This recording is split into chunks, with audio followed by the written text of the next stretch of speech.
Hi, good afternoon. Today is October 20, 2025. It is 2:36 p.m. U.S. Central Time, and I'm recording this video from my home, located at the 26714 Valleyside Drive, Katy, Texas 77494. This recording is just to timestamp a couple of events that happened that I think are important. They seem like a response to the federal filings of Friday. So the first one is that an attorney, let me show you I'll show the document, right?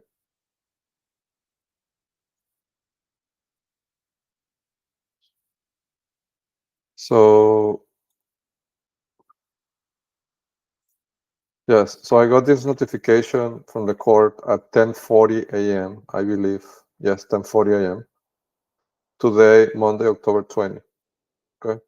And it says that G. Troy Pickett was designated as lead counsel on the family court, okay, for the petitioner.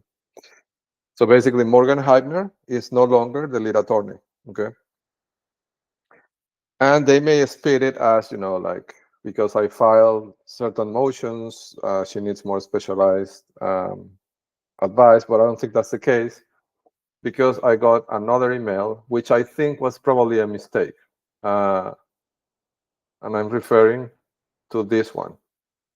It was an email coming from Adobe, right? In which the Adams law firm, somebody with the name Elizabeth Groth Thomas Adams. This is interesting. Thomas Adams.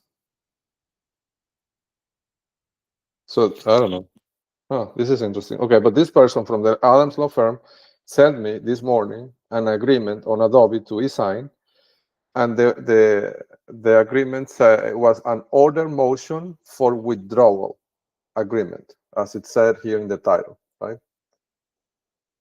And I can see the screenshot but I cannot see the actual agreement, because a few minutes later they canceled this e-sign request, this electronic signature request. They canceled it. So now I cannot even see the agreement, right?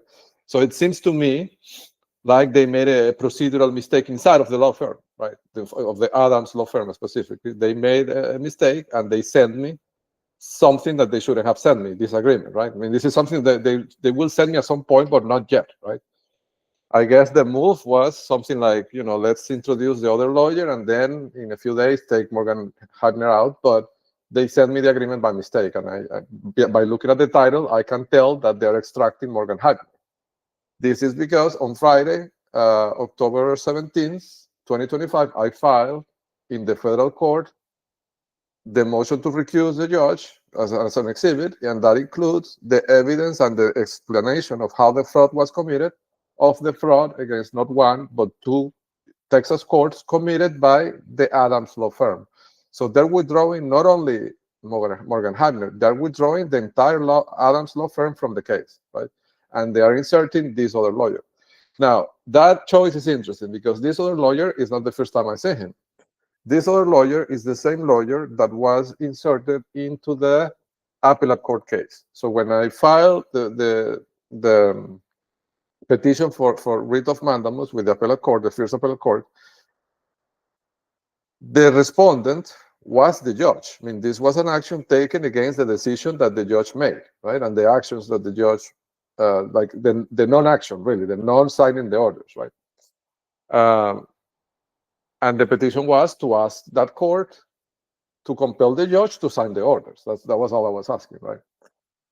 So I could appeal them quickly, right, before they expired. And when I filed that, the judge did not designate an attorney, of course, right, because that would look very bad. But the petitioner in the family court, which is called in that instance, on that higher court, it's called the real party in interest, meaning the person that benefited from the judge inaction, right? My former partner, she designated this same gentleman, G. Troy Pickett, as the attorney, right?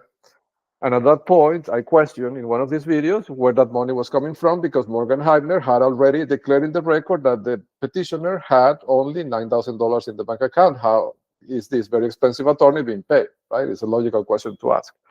So the solution to that question was that that lawyer didn't have to do any work because Morgan Hybner committed the fraud, making the petition of mandamus being dismissed procedurally without examining the merit of the request, right, of the petition. So that same lawyer, G. Troy Pickett, or Piquet, I don't know how to pronounce it yet, is now the lead attorney in the family case. Right? That's an interesting move. And by looking at this document that the Adams law firm sent me, apparently by mistake, this morning, it seems like the Adams law firm is going to be withdrawn from the case completely, right? But you know, they're making these mistakes and sending me things that they shouldn't be sending me because they're giving me information, right, of what they're doing. And the state of panic and chaos that Morgan Hybner and the fraud upon the two courts is creating for them. So I just wanted to record all this in this video, right, to have something to put into the pipeline, so we can analyze the developments. So thank you so much for your time, and I'll see you on the next one.